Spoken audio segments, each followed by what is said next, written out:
Les cages font la déco, mais il faut peut-être des oiseaux pour mettre dans ces cages. Natacha, qu'en pensez-vous ?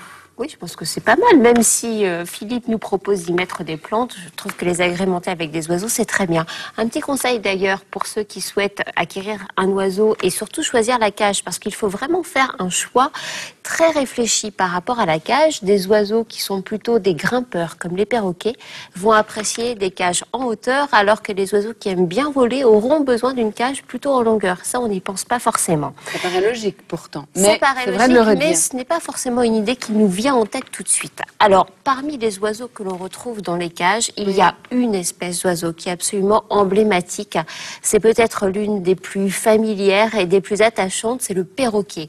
Pourquoi est-il aussi attachant, le perroquet? Ses couleurs. Ses couleurs, effectivement. C'est un oiseau très beau. C'est un oiseau qui a des talents d'imitateur absolument incroyables, qui sait parler. C'est quand même toujours fascinant de voir un oiseau qui parle et parfois même qui sait chanter. Alors, nous avons rencontré un éleveur de perroquets. C'est un passionné. Il en a à peu près 500 chez lui.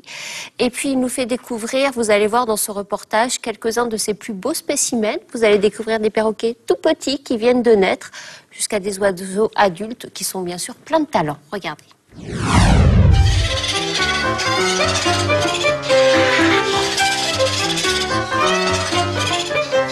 Alors Emmanuel, on commence notre visite par un endroit stratégique pour vous, c'est la nurserie. Eh oui. J'aimerais que vous nous montriez ce qu'il y a dans cette couveuse. C'est là qu'on incube les œufs qui ont été donc ramassés dans les nids des parents. Qui souvent sont pas de très bons parents. Et donc on les incube jusqu'à obtenir le poussin. Le poussin là est très demandeur. Vous faites ça combien de fois dans la journée? 8 à 10 fois à cet âge-là. Je vais vous montrer un bébé qui est intéressant. C'est un Cacatoès des Moluques. C'est une espèce qui est très rare, qui est menacée à l'état sauvage. C'est pas encore très joli à cet âge-là. Non, mais ça va le devenir. Tout à l'heure, vous verrez des sujets vraiment magnifiques. C'est un des plus grands Cacatoès blancs qui existent. En réalité, il est saumon et c'est un oiseau vraiment très majestueux.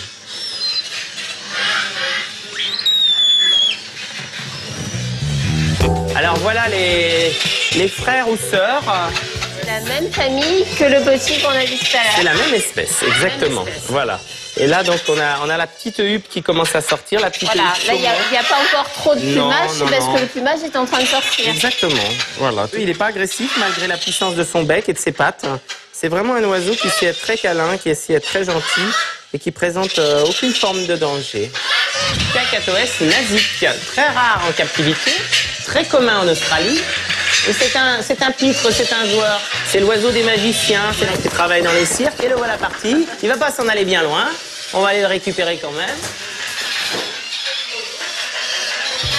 La fenêtre est ouverte, mais fermée par un grillage quand même. Voilà, il nous a faussé compagnie, mais pas pour longtemps. Et voilà.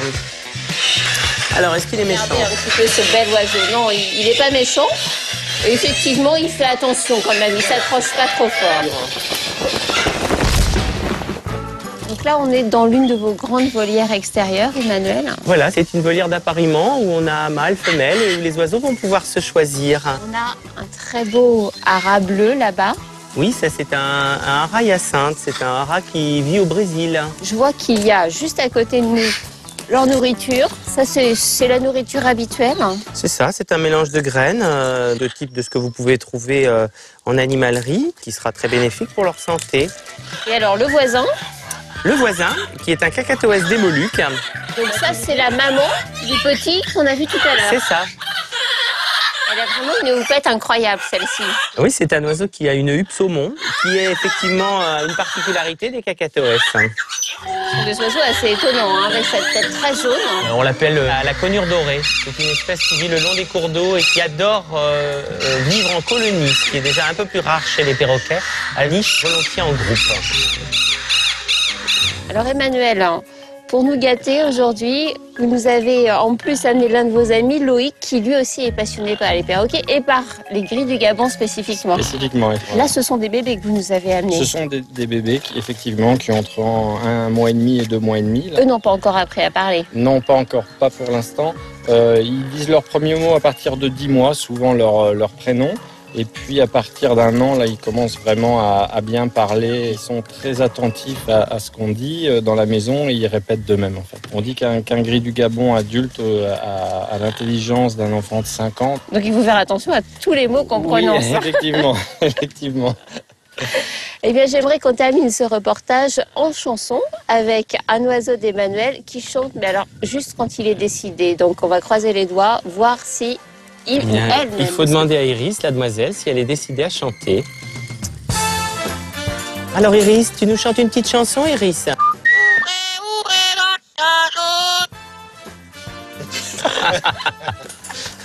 Alors, est-ce qu'on aura la suite de la chanson? Je suis pas sûre. On va peut-être aider un petit peu Iris. Ouvrez, ouvrez la cage aux oiseaux.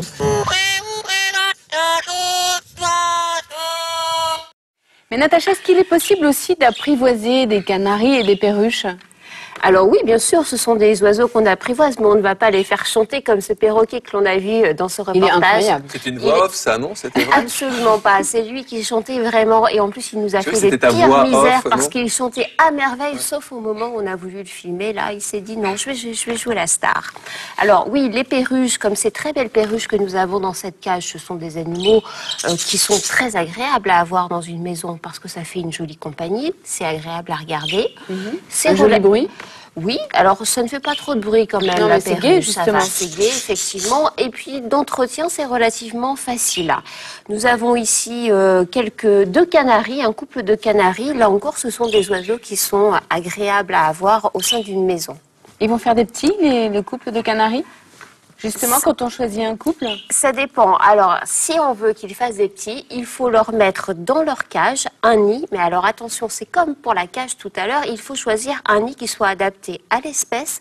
Donc, il faut vraiment se renseigner auprès d'un spécialiste dans une jardinerie spécialisée où vous allez avoir toutes les informations concernant l'espèce d'oiseau que vous allez acquérir. Et il ne faut jamais poser le nid dans le fond de la cage, car la femelle aime bien généralement que le nid soit en hauteur. Pour protéger. Si on veut avoir le maximum de chances d'avoir des petits, voilà la manière dont il faut procéder.